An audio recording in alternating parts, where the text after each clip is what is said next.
Welcome to... Shit. I forgot how to do this.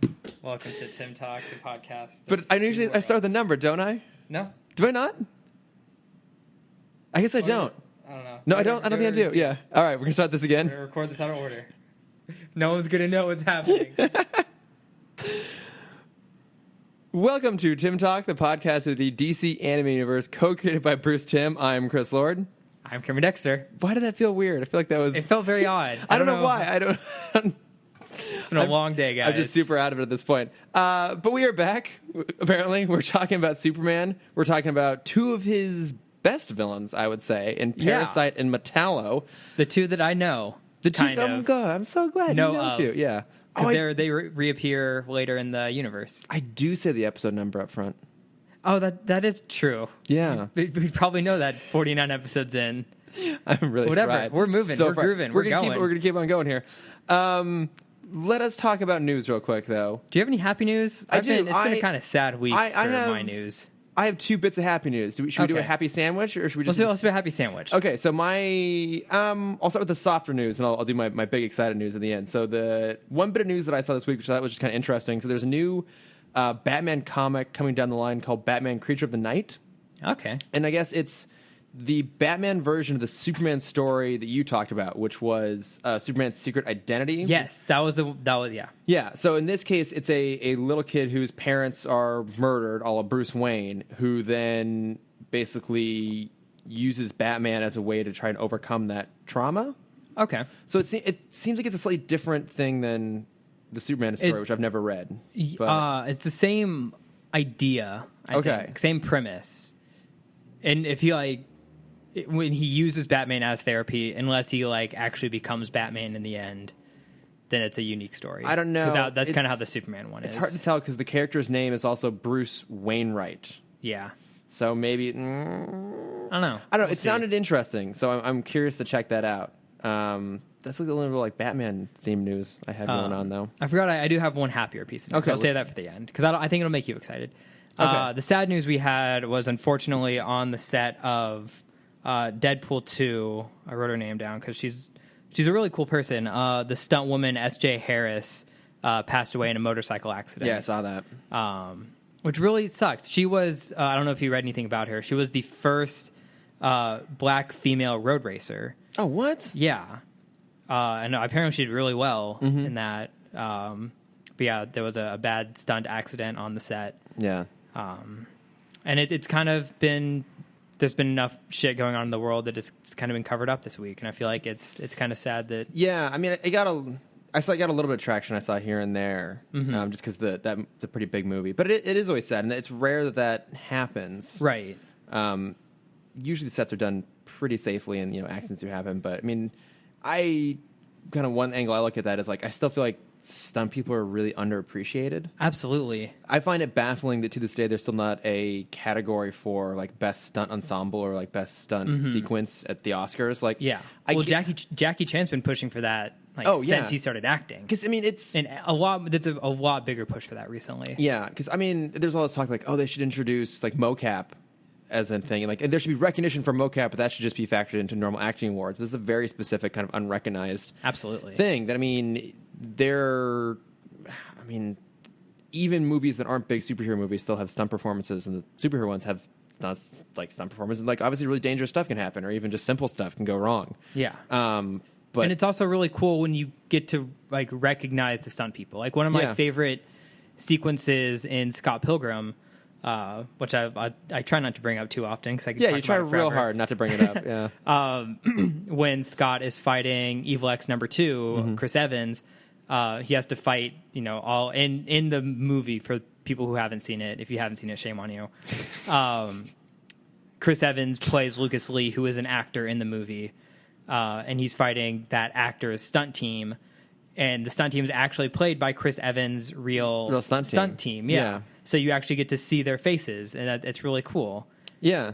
So a friend of a friend is a stunt woman on a whole bunch of stuff. She's Scarlett Johansson's stunt woman. Heidi Moneymaker's her name. And Moneymaker? Moneymaker, I know. Badass. It's two sisters, Heidi and Renee Moneymaker, and they are both... So Heidi is Scarlett Johansson's... Swedish? I don't know, actually. Norwegian? I don't know. I'll have to ask. But Heidi is Scarlett Johansson's stuntwoman, and then Renee is Jennifer Lawrence's. But they do tons of other stuff. That's awesome. Too. But so Heidi is actually the violin assassin in John Wick 2.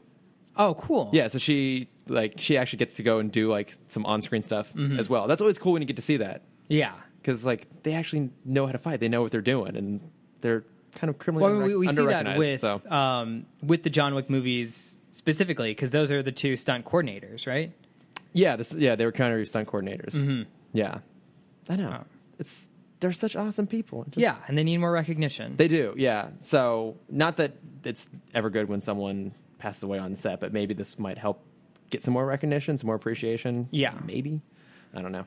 But on the playing devil's advocate, I'm really worried that people are going to look down on that profession a little bit more. I'm just like, yeah, it's just, like daredevils who don't know what to do with their lives. And I'm like, they're not, though. They're like trained athletes. Yeah, like they are like some of the most athletic people on the planet. I feel like what might end up happening is that people will think that there's even less stunt work in movies now that it's so CGI focused. Mm-hmm. And because we don't hear about many injuries, people are like, oh, it can't be that dangerous. Yeah, there's like, oh, it's mostly like super safe. Mm-hmm. It's like, no, it's like so much preparation goes into that stuff. Yeah, even just a fight sequence, tons of prep goes in there just to make sure like no one gets hurt. Yeah, weeks of work goes into fight choreography. Yeah, but a happier news. I don't know if you read about this. It's not really Batman related, but it's whatever is in news. We have so little Batman news these days. We're just dragging. It's a very soft rumor going around the entertainment sphere, but there have been talks about reviving King of the Hill. I did see something about that. Mm-hmm. Yeah, I never really watched King of the Hill. I didn't. It's one of those shows where I feel like a lot of people didn't watch it until like college. Okay, because growing up, I hated the show. Okay. I also didn't realize how long it was on. It was 13 seasons. Holy shit. I didn't know it was on that long. The last season ended on Fox in I want to say 2008 or 9. Like it lasted a while. Yeah. But it basically takes place in my hometown. So yeah, that's right. Yeah. It's called Arlen, Texas in the show, which is a combination of Arlington and Frisco. Mm-hmm. And I'm kind of in the middle of that. Oh, wow. So yeah. So have you like watched it since? I watched it when I left for college, and it was kind of like my therapy for homesickness. Okay. Even though I don't know a single person that acts like that in Dallas, like none of my family is even close to that. Like they are a much more like Southern middle class group in the show. Okay. But I don't know. There was something about it that just like did it satiated your like little bit of homesickness? Yeah. See, that's so funny because when I moved to LA, I started watching Silicon Valley, and it made me appreciate that I left. Well, what about that? What was the most recent show with Reese Witherspoon? Oh, Big Little Lies. Yeah. Okay, that I loved, and that made me miss home. Yeah. Yeah, because I would spend a decent amount of time down in Monterey Carmel area, which is where it was all filmed, and I was actually just there last weekend. And well, I think it's a scenery thing. Whereas Silicon Valley, it's just dealing with the tech douches. Yeah. And I did not miss that at all. But yeah, I was like at the aquarium, at the Monterey Bay Aquarium. Like, I think there's scenes from Big Little Lies there. I think so. There must be. It's a gorgeous aquarium. But anyway, I have one last. Yeah, what's your last bit of news? This is just special to me because it's my number one fandom. Sorry, Batman. Daniel Craig is coming back to play James Bond. Oh yeah, the Stephen Colbert interview. Yeah, he confirmed it there. So, I mean, long running rumors whether he's going to come back or not. 1, 2 movies. It seems like he's come back for one movie. He's getting paid, I'm sure, a shitload for it. I loved his cover up. I'm like, oh yeah, I have this quote on what you said after Scepter or Spectre. Spectre. I forgot what the quote was. Oh, it's like I would rather gouge my eyes like out. Slip my wrist. No, yeah, I'd rather slip my wrist than play James Bond again. He's just like, that was a dumb thing to say. Yeah. But also, like, I get so annoyed anytime everyone like brings that up. Like, oh, he doesn't want to do it anymore. He said he'd slit his wrist. Like, the dude had just filmed 2 James Bond movies, 2 biggest James Bond movies, back to back. Was in the middle of a massive publicity tour, and from his very first movie, everyone's always been asking him, "Are you coming back 1 or 2? And if you're not, who should replace you?" And now, according to Daniel Craig, it's going to be Stephen Colbert. Ooh, that could be entertaining. It's a very, very political. Yeah, exactly. Still keeps the glasses. Like a snarky political James Bond. I know. No fighting. It's just him arguing with Q the whole movie. Yeah. But I'm super happy with that because I have a lot of issues with Spectre. Basically, the latter half of it, I think, is garbage. I really like the first half. But I think Craig continues to be really good in the role. I wanted one more, especially the way Spectre ended. So he's coming back. Hopefully, we get a nice resolution of what's going on there. And I know no one who makes James Bond movies listens to this, but if anyone does, don't make it a code name. Because that's like a rumor. It's like, it's always been a code name, but like the chronology has proven time and again that it's the same person all the way through. Right. Until Craig, and then it's a new person. But even then, in Skyfall, it's like, he goes to the house and he sees like Andrew Bond, his dead dad. There's the marker. He is James Bond. It's not a code name. Don't make it a code name. Yeah. Rant done. Let's talk about Parasite. Parasite. That's all our news for the day. Yeah, so I'm going to cut myself off now because I will never stop talking about James Bond. That's how I feel about Scott Pilgrim. Yeah, it's fair. See, we have our fandoms. We have our fandoms. If they ever like even hint about bringing back Roger Rabbit, you can bet I'd spend the entire podcast talking about that. Oh, I know. If they ever bring back Roger Rabbit, we will do a bonus episode. To save the most of the listeners just for our own enjoyment. Yeah. Probably won't even post it. Just be for us. No, I'll still post it. Because, people tune in because they love Batman. They tune in for all of our wit and charm and personality. I'm sure that's it. Our witty banter. Our constant conflict. So it makes for great Ross, entertainment. goddammit. It's Raish. Beat-toss, you piece of shit. But I still think we got that backwards. I think every episode we're just going to keep switching it. I definitely said B-Tass last week. Okay, it's B-Toss this week for me. But you know what we don't argue about? How to pronounce Parasite. It's a pretty easy one. But I love how this opens because Superman now is friends with Emil Hamilton. He hangs out at Star Labs, getting some new toys. He gets what I think you would have to refer to as Chekhov's kryptonite suit. Yeah. Right at the beginning. And so I did have a question for you, because right in the beginning, we see him get a kryptonite suit, and there's also the space suit off in the corner, which he hasn't used yet. He'll use in a couple episodes. You see it in the intro. Yeah. Notice with, like, Batman, he just always had the bat suit. Like, I can't remember a single episode where he had even like an armored suit or anything else. Like, I think at least so far in the animated series, it's always just been the bat suit. So now we're like, 5 episodes in, Superman already has 3 suits. Mm-hmm. Was this done just to sell toys? Partly the spacesuit, yes. Yeah. The kryptonite suit. I mean, there's a reason for the kryptonite suit. Yeah, I mean, because Batman never had like a missile protection suit. He doesn't have a kryptonite. No, except like bullets. Yeah, but he just dodges those. Dogs. Yeah, Dark Knight callback. Yeah, he doesn't really have anything that's like puts him out immediately. No. He has knockout gas. That's kind of his. That his just big happens thing. all the time. And I understand that there are plot reasons why it makes sense for him to have a kryptonite suit. Just that was my first thought as I'm watching this. It's like, man, that must have been great for them. Because I remember the reason I thought of it is because there's like the number of ridiculous Batman toys is almost infamous at this point. Like I've read IO9 articles too. It's like the 10 most like useless Batman costumes ever based on toys. Superman, when they did the animated series, I remember there being like, oh, the spacesuit. I think I actually had it even, like the spacesuit one and the kryptonite suit one. Like, okay, it does make more sense. It's like, it was a character that actually had alternative suits. I'm like, oh, that could have been a... Well, I think this also brings up to go on a small little tangent. It brings Not up that we're already on one at all. The Princess Frozen argument. Okay. It's easy to sell a single Batman. Yeah. Like, you don't need it to be a package deal. Right. I think it's harder to sell an individual Superman. So if you get a Superman with 2 costumes, that's a higher priority buy instead of trying to sell 3 individual Supermans. Yeah, that's or true. just the one. Like Batman will always outsell Superman. Yeah, the most ridiculous like Batman costume will probably sell faster than a straight up as regular Superman. Yeah, that's a good point. Mm-hmm. And it really didn't have anything to do with Disney or Princess, but that's the argument I have with why. What has to do with the Disney and the Princess thing? Why Elsa and Anna aren't technically princesses is because their franchise is so big they don't have to attach themselves to the princess name because they sell as much equally. Oh, okay. So when you're going to buy, toys for kids, for little girls or little boys, it doesn't matter. Yeah. You're not gonna you can make just as much money selling a $30 pack of Elsa and Anna as you do selling a $30 pack of Snow White, Cinderella, Sleeping Beauty, Ariel, Pocahontas, Mulan, Tiana. We got it. Rapunzel and go ahead and finish. Merida. Okay, there we go. Yeah, I don't think I skipped any. Belle. Damn it. No, there you go. Is she a princess, though? Yeah. Okay. I don't know if she's technically a princess or not. Yeah. Okay. Beast is a prince. Oh, I guess that's true. Prince Adam. Oh, yeah. I was trying to remember the name. Okay, there we go. I'm sorry. It's my job. That's true. It's literally your job. I can't give you shit the number of times I go ranting off about production things. Can't do that. But yeah, so he gets the suit, and then my question to continue this, not talking about what we're actually meaning to talk about. This is kind of mean.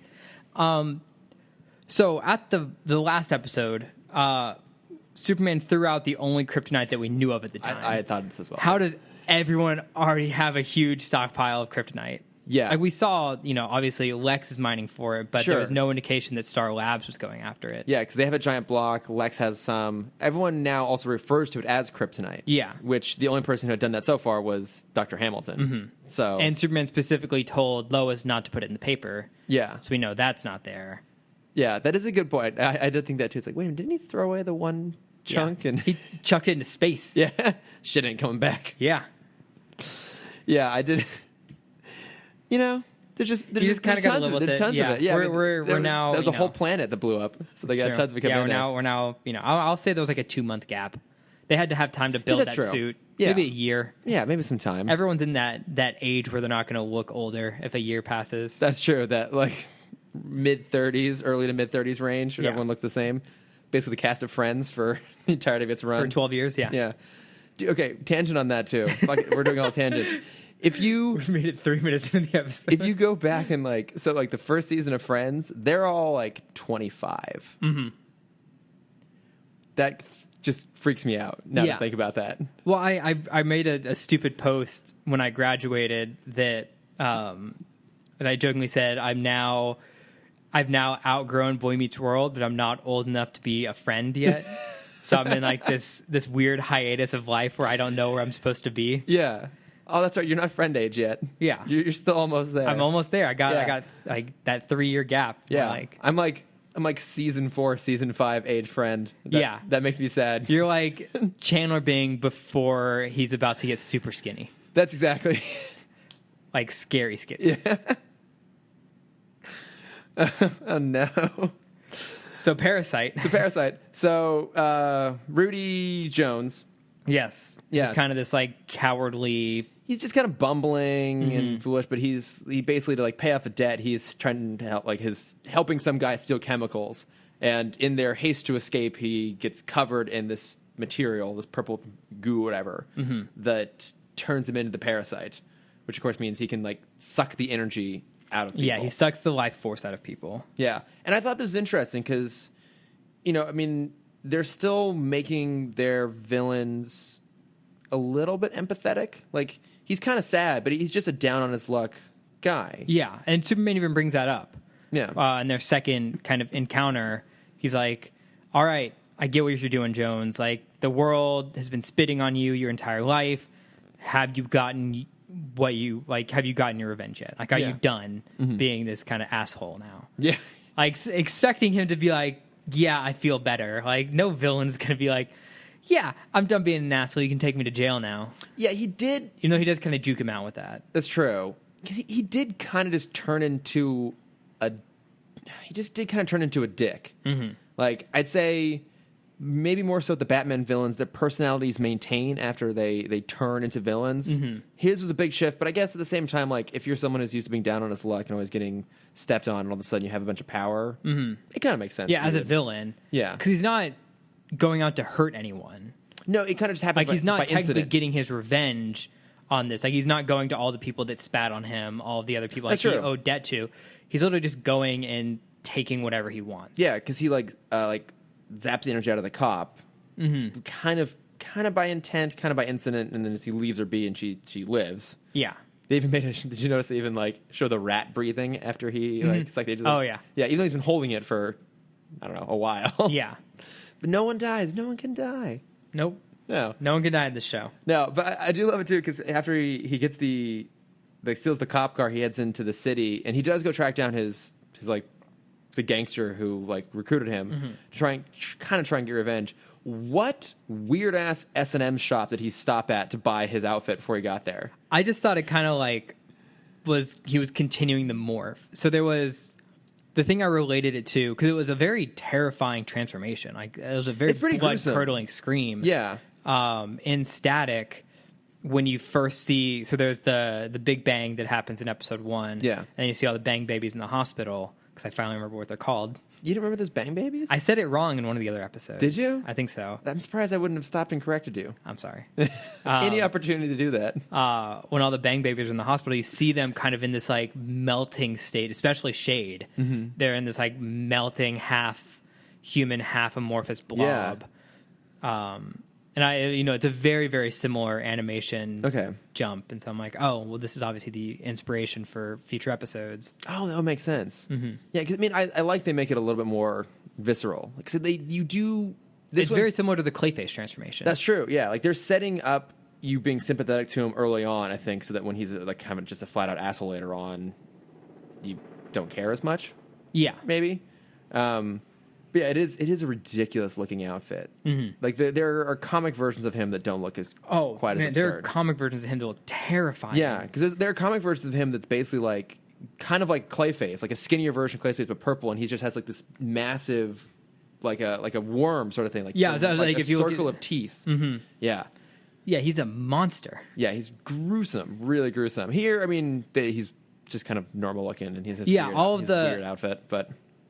A lot of the Superman villains kind of have the same look. They do, actually. It's like Parasite's just kind of a purple Lex Luthor. Yeah, if you were to, it's all the same like body, the same template. Body type. If you were to like do a lineup, like if you were to like just do like a silhouette of all of them, like who's who? Yeah, in comparison to Batman, which are very differentiatable. It's not. I always called him Metallo, but it's not. In Justice League, the robot. Amazo? Yes. Yeah. He's also in that exact same body type. Yeah. Look. Yeah.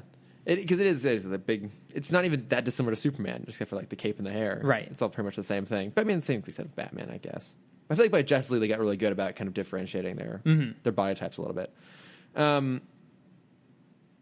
Where were we? Other things to talk about.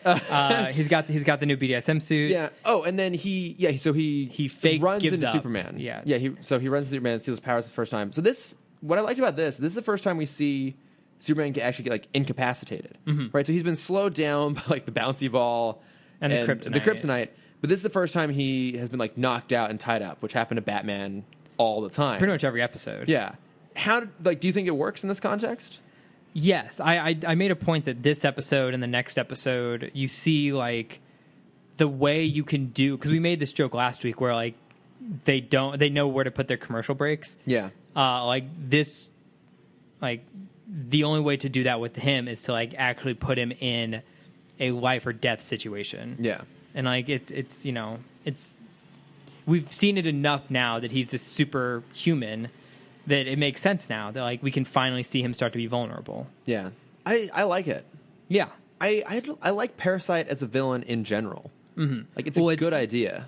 His Young Justice episode, I think, might be my favorite episode. Oh wait, which one's his? The Robin episode. So. It's the Robin origin episode. The Tim Drake? No, Dick Grayson. It's when they go on the train. Oh, because the flying circus has been traveling Europe, and every time they stop, there's been a huge crime spree. I forget what role does Parasite play in that, though. He's the thief. Oh, so he's been stealing the power of all the carnies to use to. That's right.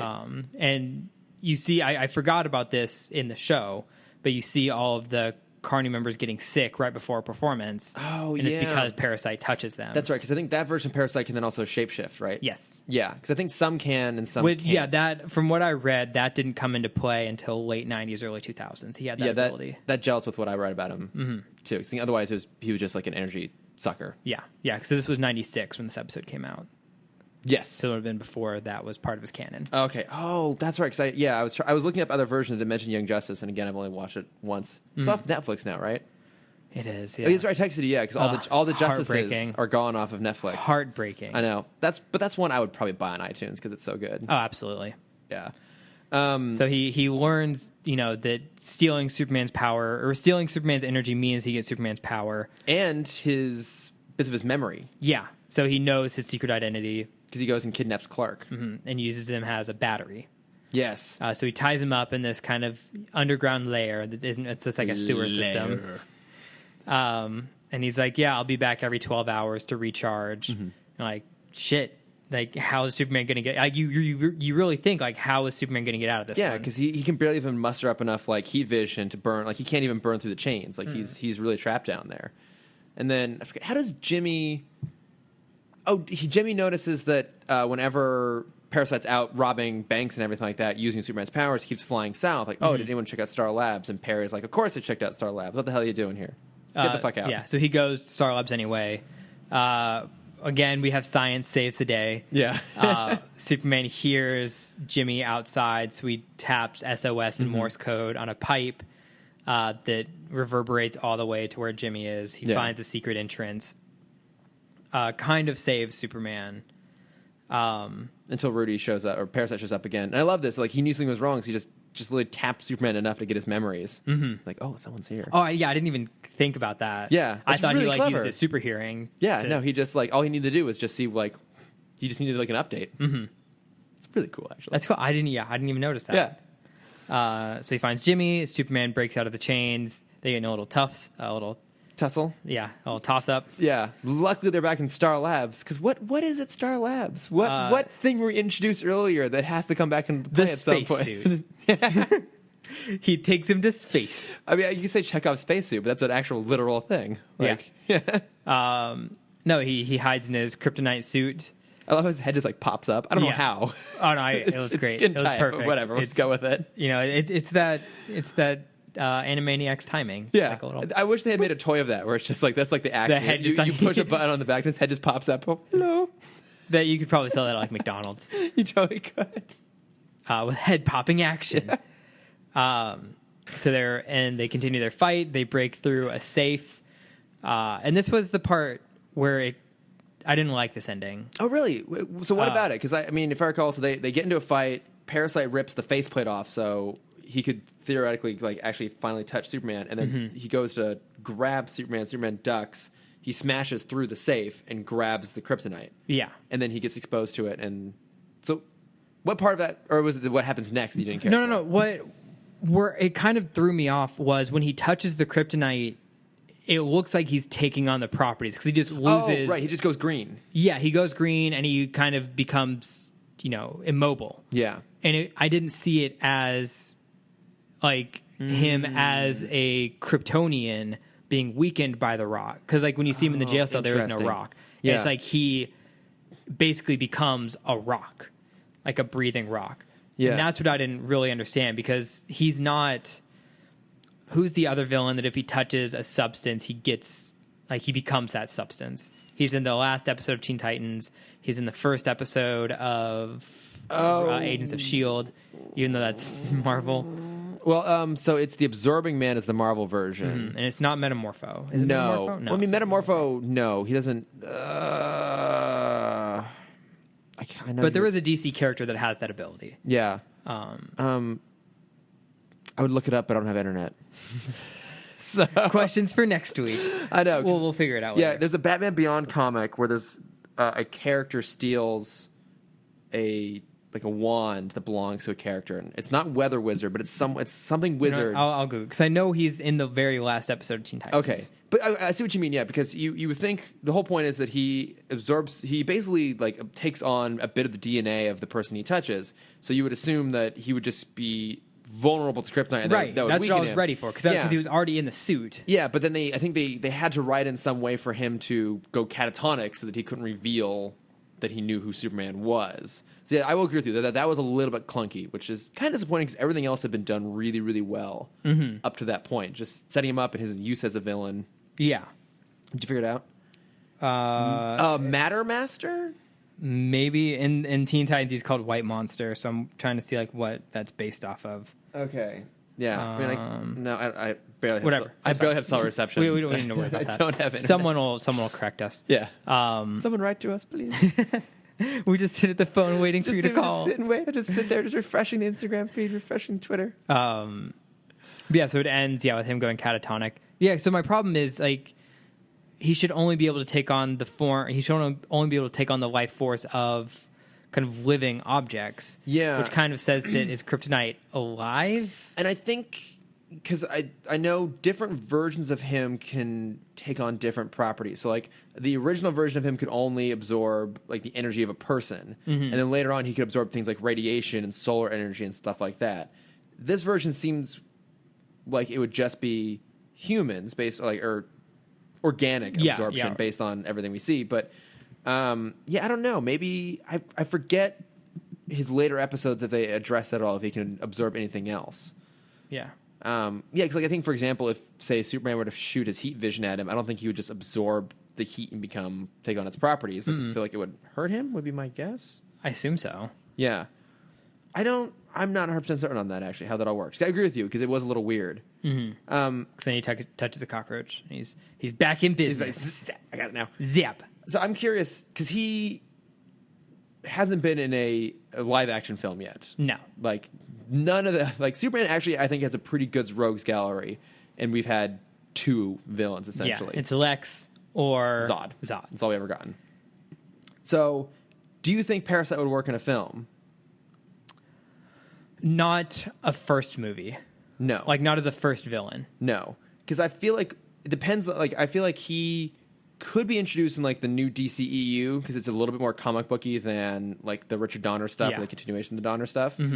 But I'd be curious how they try to explain his powers. That's one thing. Like they're always trying super hard to like explain how all these things work. Would it just be like he just absorbs other people's DNA? Do you think that's how they try and go about? Probably. I mean, I feel like there was a Smallville villain that was similar to this. I feel like as a villain of the week character. Way back early on. Yeah, I want to say it's like season 1 or 2. Shawn Ashmore guessed an episode where like he got like struck by lightning and somehow absorbed Clark's powers, and then Clark didn't have any powers. Okay. And then he had Clark's powers for a while, and then they got struck by lightning again and went back. I feel like there was another, which is going to happen during the solar eclipse this year. Because with solar eclipse comes massive lightning strikes. Well, I mean that's how Heroes started. That's true. Yeah. Oh god. Save the cheerleader. I don't know. Save the world. I'm the cheerleader. Oh my god, you are. All right. Save me, world. We gotta save you. We gotta save you, Cameron. What was I just thinking about? So I have read a couple things with Parasite in it. One of which is the Earth 1 series, which you have not read. Okay. Oh, that's right. Because I said I'll next time I go home, I'll bring them down because they're pretty good. He is the main villain of Earth 1 2. Okay. And in that, he absorbs Clark's powers long enough that Clark basically becomes normal for a big bulk of it. And I feel like you could use... You know what? I've read part of that story. Okay, it was posted on Reddit, and it was awesome. It is really good, and it's interesting because like he starts to develop like a kind of relationship with his neighbor, and he gets really bummed out because like kind of like in Smallville, he's not sure if he can have sex or not because he has superpowers. Right. And so he's like, he loses his powers, but he also misses his chance with the girl, and he's like really bummed out about it. It's like, sucks, Superman. I know, the one time it could possibly work. But you know, in that, it kind of gives him a chance. Like he has to figure out how to be like a normal person without his powers. Yeah, and they've done that already with Richard Donner and Superman 2, but he like gives it up to go for Lois. But I feel like you could do a Spider-Man 2-esque plot, which is just Superman 2 again, with like Parasite stealing his powers. All of a sudden, it's like, oh, he has to be a normal person again. Yeah, but I guess we've seen that though, haven't we? I mean, it's been 30 years. That's true. 30 and 15. Yeah. Wait, 70. That came out in 80. I want to say. I just said rough numbers. So, yeah, 30. Whatever, 37 years. Fuck, yeah, whatever. Knows? Yeah. But I like him overall. I mean, I did a little bit of research on him. He's basically always been the same. Like there's like a pre-crisis version that was different than Rudy. Like the original one was green. Okay. Apparently. Oh, no, sorry. No. The original one was purple, and then the original version of Rudy was green, and then they like just found a way to change him to be purple again to like go with the old look. Okay. But, interesting. Did you look up like some of his origins? Because they're kind of ridiculous. No, after looking at the imagery, I was just terrified. I'll find a good one and I'll put it up on Instagram because he is really freaky looking, but I love it. So the first introduction of Rudy Jones, it's the like it's post crisis, right? So back in the Okay. 80s, right? Yeah, Crisis was 76. Yeah. So apparently, post-Crisis, Darkseid still remembers the universe pre-Crisis. Of course he does. So he orchestrates events such that Rudy becomes the new Parasite. Okay. Yeah. And he's like bald and green skinned. He absorbs energy from humans, leaving like smoldering skeletons. And then eventually he becomes purple. And then at one point in the comics, Firestorm, or half Firestorm, and what's the doctor's name? Farnsworth. Yeah, Professor Farnsworth. He decides he's going to rid the world of nuclear weapons. And so the government sends the Suicide Squad to stop him, which makes sense. But at least what I read, apparently the Justice League is also opposed to denuclearization. So I feel like that's a very political comic. I know, it's weird. So basically both the Suicide Squad and the Justice League go to try and stop Firestorm from getting rid of all the nuclear weapons. And at some point the Parasite gets unleashed and they have to team up to try and stop him. Yeah. I mean, yeah, this is still mid-Cold War. That sounds like a very American comic. Yeah, it's pretty ridiculous. We can't get rid of our nuclear weapons. Yeah, well, I mean, that was the whole plot of Superman 4. It was like Superman literally goes around the world, gets all the nuclear like missiles, puts them into a giant net, and throws them into the sun. Good. Yeah, but then they create Nuclear Man. It's ridiculous. We'll watch it at some point. We'll watch it's ridiculous. But I had one other anecdote. Oh, that's who I always thought the villain was Bizarro. No, it's like... Well, it's like a blonde Superman. Yeah, it's like Sun Man or something. Yeah. Solar Man, I forget what. Same kind of powers. Bizarro, yeah, same kind of powers. I had one other amusing little bit. So at one point, Parasite decides he's going to get revenge on Superman. So to do it, he stalks Lois, and by touching her, he learns Superman's real identity. He also realizes that if Lois knows it, they must be super close. So he does to Lois what he did to Superman in this episode of like kidnap her and stash her away, and then keep going back and touching her long enough to like retake her form. And then he replaces Lois and decides he's going to get revenge on Superman by breaking his heart. Good. Oh, man. Which includes... Why can't we get that in a movie? Which includes, as Lois, having an affair with Lex. Yes. And then at some point he gets in a fight. Man. Lois and Clark... Jesse Eisenberg, perfect for that role. Jesse Eisenberg and Amy Adams. Let's do this. But so... He eventually like reveals himself as Superman, and then before he can kill Superman, he dies of kryptonite poisoning because Superman also had kryptonite poisoning. I don't know the whole story; it's ridiculous. So he dies without saying where Lois is. So then Steel and Batman help Superman track down Lois. But the best part about this, eventually Lex finds out that he had an affair with Parasite. And he's real mad about it. But Parasite's already dead, so he just steals his corpse and then eventually resurrects him for some reason. All right. Comics, guys. It's amazing what they can get through. Fucking comics. It's cool because like both of these villains have very kind of close ties to Lois in the comics. Yeah. So I'll go into Metallo's story. Okay, cool. I didn't have much of Metallo, so you got some more stuff there. But first, we have an ad to plug. We do, yeah. We're back at the top of our list here, and so go away, helicopter. You go away now. You tell him. Thank you. No, go away. Keep going. That's good. We're good. Okay, he's gone. All right. Our sponsor this week is the Potato Podcast. Ooh. Yeah, it's Chad's podcast. Yeah.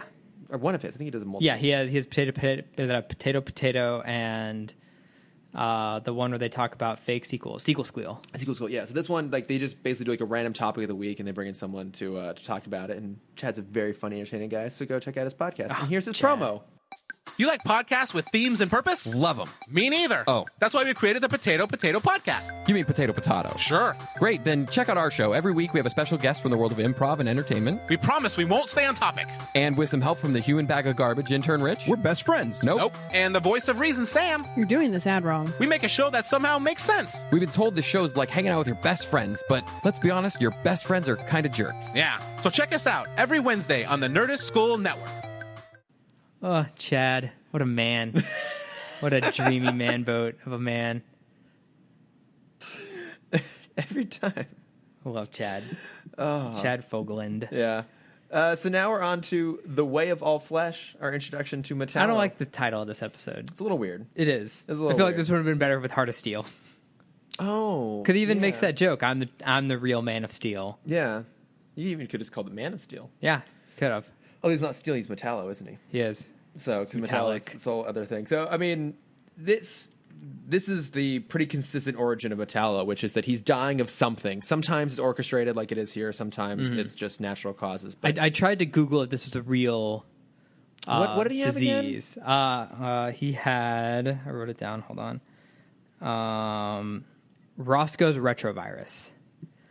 Was that a thing? No, but it was in a some sciencey paper that talks about how media in the 90s just played down the AIDS epidemic, just like make it sound like it's nothing.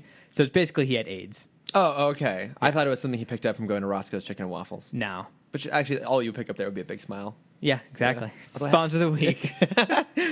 Potato Podcast and Roscoe's Chicken and Waffles. Send us stuff, guys. Which I actually have never been to. Neither have I. I know. We should do that. I love chicken and waffles. Well, we'll record our next episode from live from Roscoe's. Here are the couple. Fan meetup, number 3. It's just the two of us. Yep.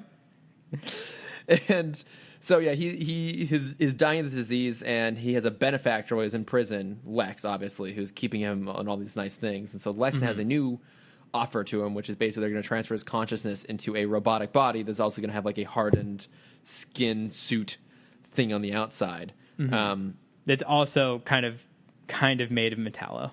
Yeah, that's just it's basically just it's like a Terminator body. Yeah. Now I've read versions of Metallo like in Public Enemies. In that version, like Metallo is a very particular kind of like semi-organic metal that can like change and modify.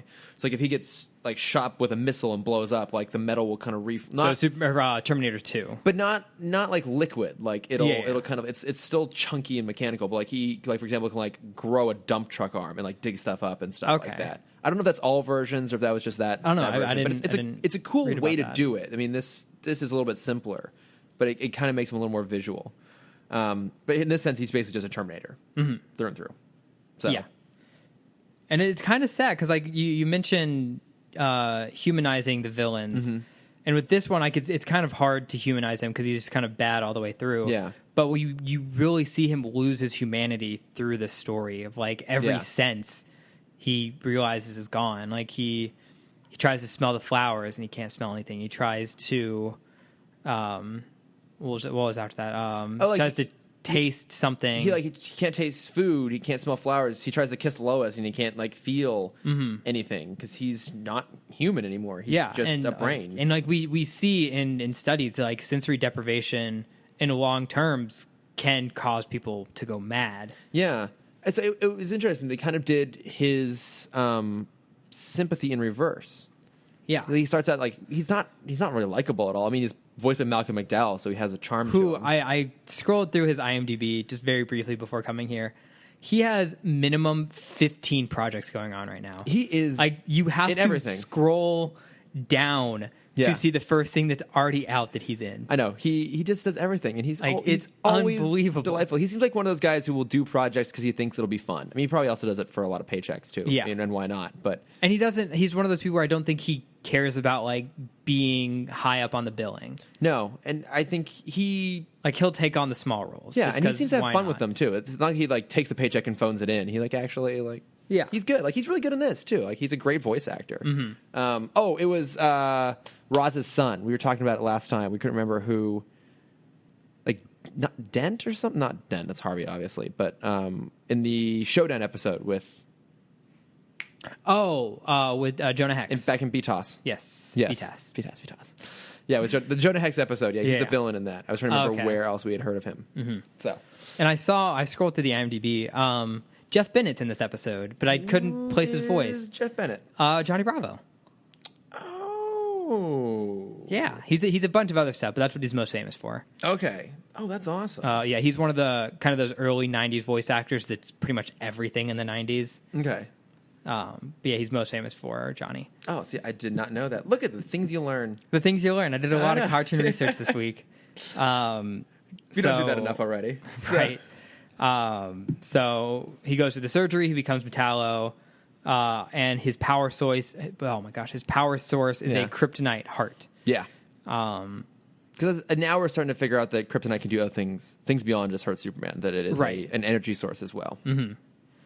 Because it's a pretty cool scene then, because he goes out to try and like fight Superman. Lex is like, okay, you have this metallic body, now go and kill Superman.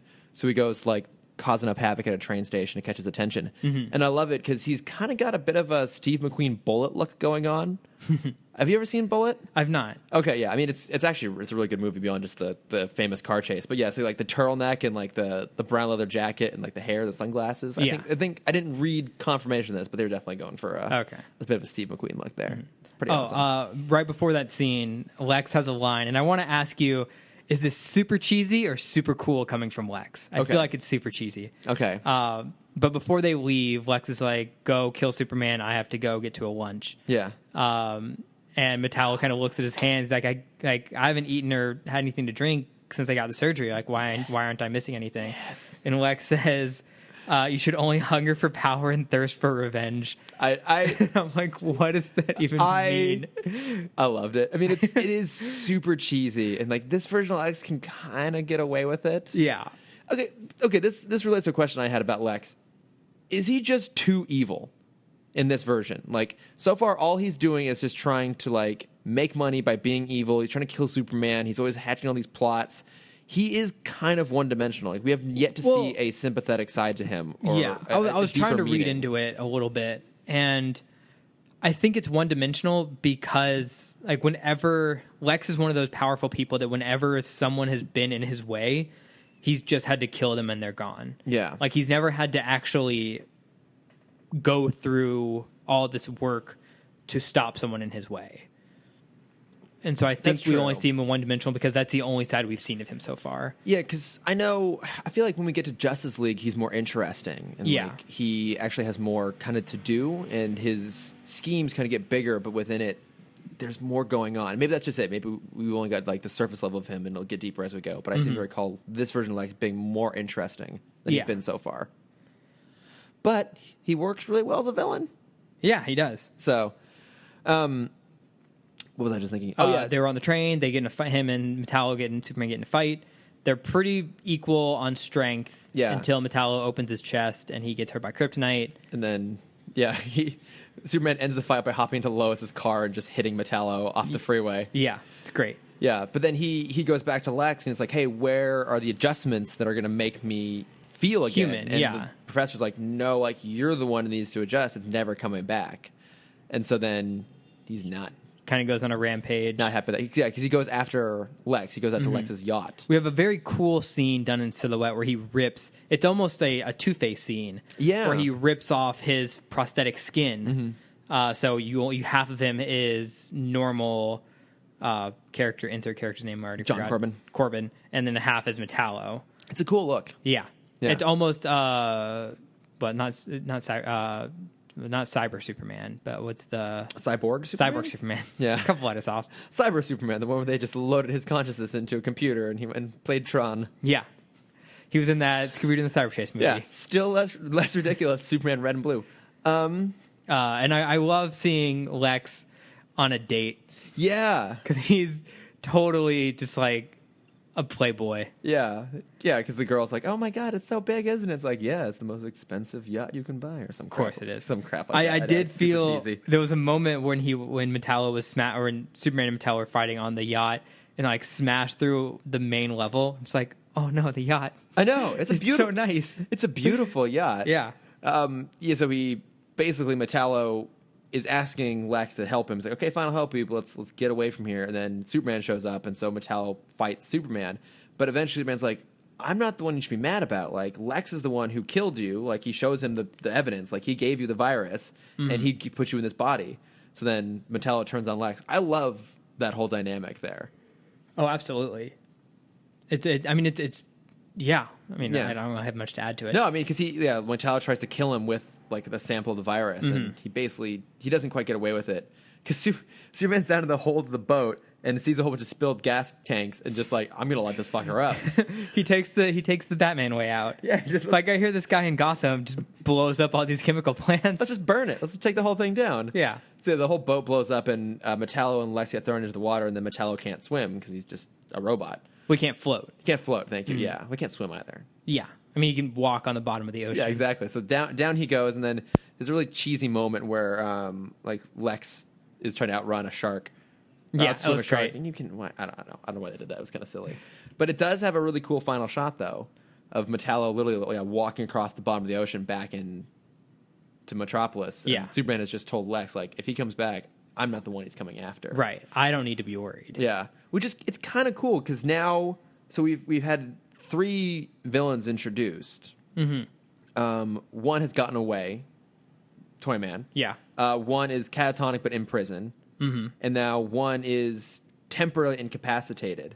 But I feel like this is them setting up a way to not fall into the rotating door. Yeah, the rotating door problem with Arkham. Like, even though we did see a breakout in their prison in this episode. But I mean, we see a breakout though. I mean, that's what differentiates it from true, with Batman. Batman, they're just out again. We don't ever see why. And this, like, and Superman rounds up all of the inmates who've gotten out, but he misses Corbin because Corbin was like sneaky and went underwater. Right. But it seems like them trying to address a plot issue they had with animated series. And also, this is with Batman. I feel like we always talk about, did he cause the villains? Mm-hmm. With Superman, we haven't had that yet. Like, no. Lex has caused a villain. Yeah. One has just, and the other 2 just happen to happen. Yeah, just exist as they are. Yeah. Mm-hmm. And I'm trying to think. Off the top of my head, I can't recall if we have any other villains that are like created by Superman.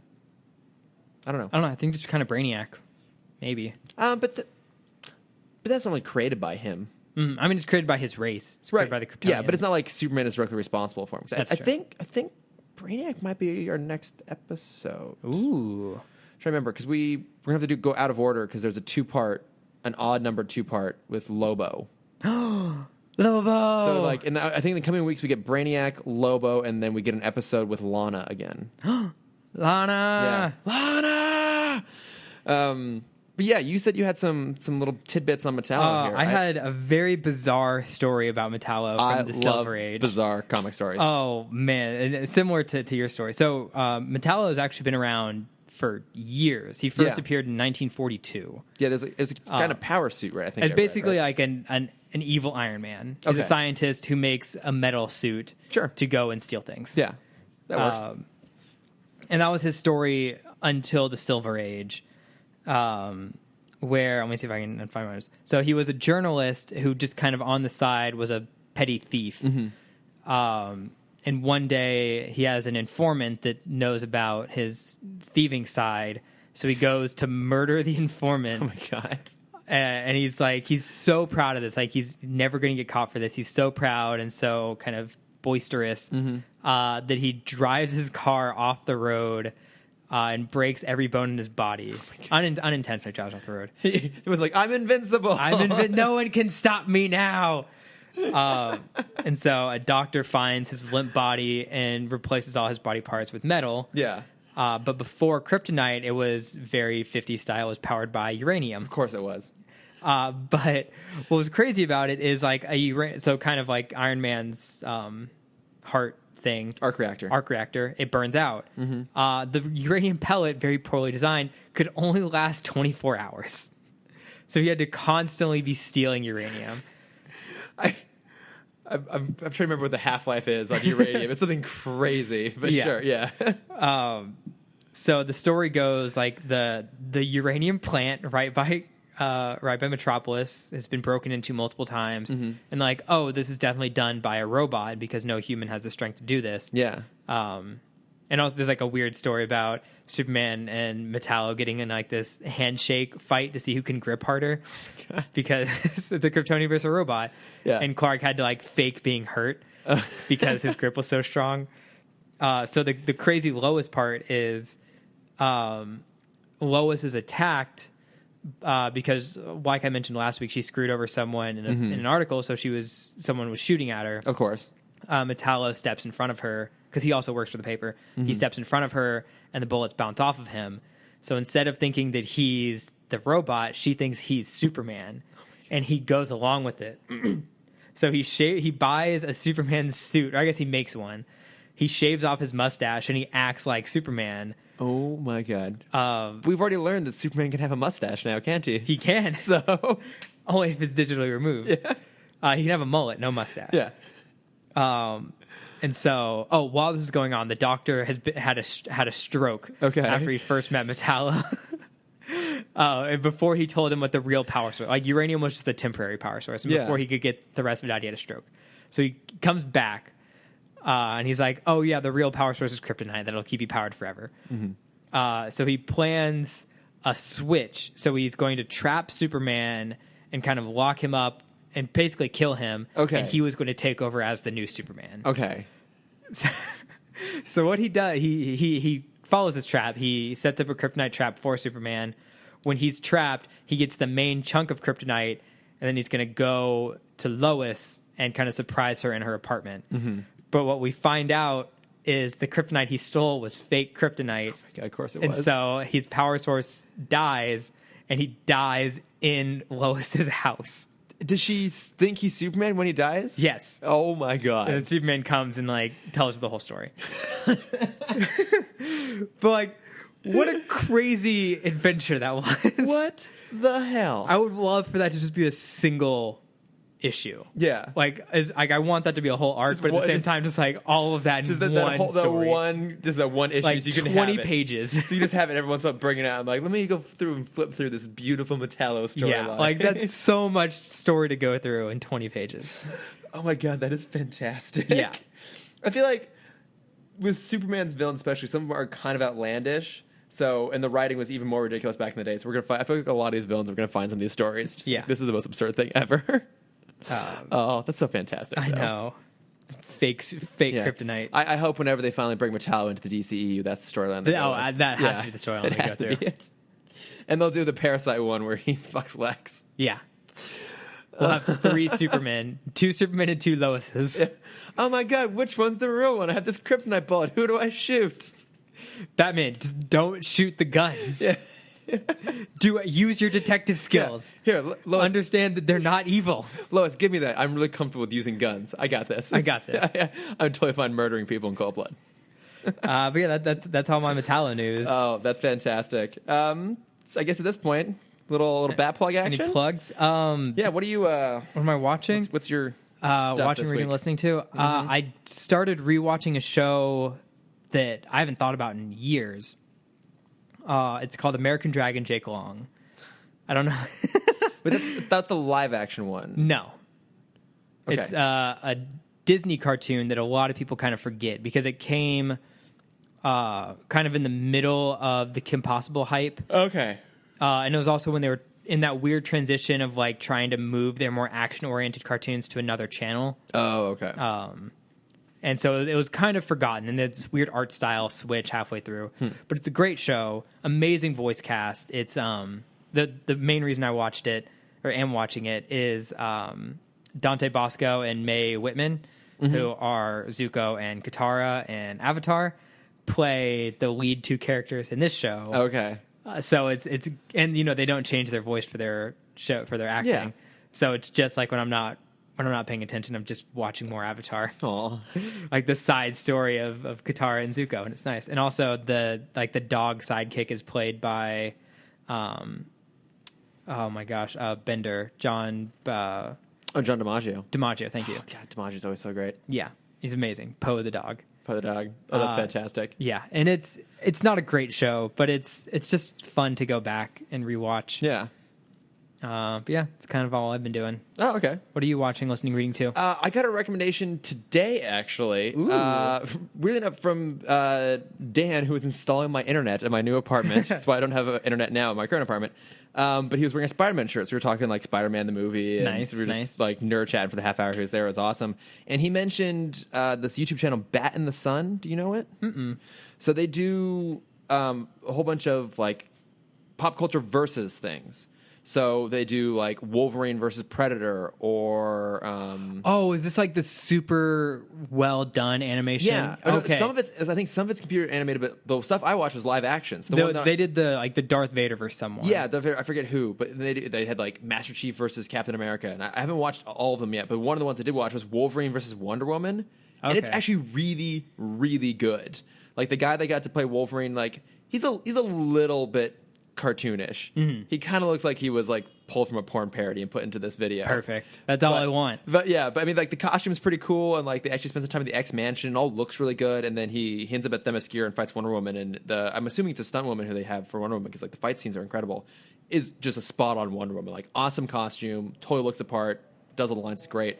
And they duke it out, and like the fight choreography and even the special effects are really, really good for being like a nerdy YouTube channel. Yeah. Like, it looks better than a lot of the stuff we see, even some of the features. Mm-hmm. It's really awesome. So I'll link it in there because it's awesome. worth checking out. Have you ever heard of Screw Attack? No. They do something very lower quality, but they do something very similar called Death Battle. Okay. And I've been watching a lot of that recently, actually. Oh, that's awesome. And it's the exact same idea, lower quality. So they're usually 20-minute videos, and the first 15 minutes are setting up the full bio of the characters that are fighting. And it's similar to like Master Chief vs. Captain America. Mm-hmm. It's open universe. Okay. So the ones, oh God, what's the last one that I watched? It was a really weird one. It was Scrooge McDuck versus Shovel Knight. That's amazing. Yeah. And do you know Shovel Knight? Is he the Tick? No. Oh, kind of. He's a Blue Knight. He's a video game character. Okay. And he was a retro indie game that just kind of blew up in popularity a couple of years ago. But he does the same move as Scrooge McDuck in the DuckTales video game, where he kind of jumps on his shovel to pogo across villains. Oh, okay. There's a DuckTales video game? There is. Oh, what? Mm-hmm. Oh, I don't know. But for Death Battle, their most famous fight is Superman versus Goku from Dragon Ball Z. Oh, that's pretty Which awesome. they had to do twice because there was so much fan outrage the first time. Who won the first time? I don't want to say. Oh, okay. All right, fine. All right. It was Superman. Okay, send it to me. And There was so much fight. They did a second version, and they Goku still won? had Superman. Oh my God, yeah. Like, you have to understand that Superman will win this fight. Yeah, like Superman, the only reason he doesn't lose fights is because he holds back. Yeah, basically. And they made a great line because they didn't go TV, they went comic Superman. Sure. Where basically like he will always get stronger the more he's in the sun, so he's just infinitely powerful. Yeah. So the analogy they made was you're having a person who constantly goes beyond their limit versus a person who is limitless. Okay. And that makes sense. That's basically the fight. Yeah. Like you're fighting someone that can do anything versus someone that's just kind of always pushing themselves. Okay. And when you have that, when you're looking at it that bare bones, the limitless person is always going to win. Yeah. Okay, yeah, send it to me, and I'll include that as another plug there. Yeah. That sounds really awesome. I have one more, too. I don't know how often you check our actual Instagram. Not too often. But we have this awesome new follower, Paul Hill, who does this really gorgeous artwork. You'll appreciate some of it. He's tagged us in a few. Oh, yeah, he tagged me in the Kim Possible one. Kim Possible Thank one, you for the tag. And the Danny Phantom, and like he does this awesome Batman. Like, it's really, really gorgeous art. So, Paul, thank you for listening to the podcast and for thank you for the tagging art. us and for the art. It's really, really amazing. I love the Jonah Hex one you just put up there. It's really cool. So, thank you. That's really awesome. Yeah. But I think that basically does it for us for this week. I think so. Yeah. So come back next week for those other villains. We're going to talk about. I think it's Brainiac. I'm not 100% certain. I can't look it up because I don't have internet. That's fine. It'll be a surprise for everyone. It's a surprise for all involved. But yeah, if you want to reach out to us, you can find us at Timm Talk Pod on Facebook and Instagram and Twitter. I am at Lordifer. I'm at Cameron.Dexter for art. And if you want to see my face, which you probably don't because this is an audio medium, it's Cam Dexter _. You have a beautiful face, Cameron. Nope. Yeah, I get to just stare across from you. I got like an all right voice and an all right face. It makes me so happy every time. You appreciate it. Beautiful Disney hat. Oh, I know. Thanks. It's lost in those eyes. I'm not Chris Pine. Well, no one else is Chris Pine but Chris Pine. So get lost in those eyes for days. Mm-hmm. Cam Dexter _adventures to see my face and some stuff. Go check all those things out. Yeah. So, and as always, thank you for listening. Thanks, guys. Bye. The Nerdist School Network. For class and show information, visit nerdistschool.com.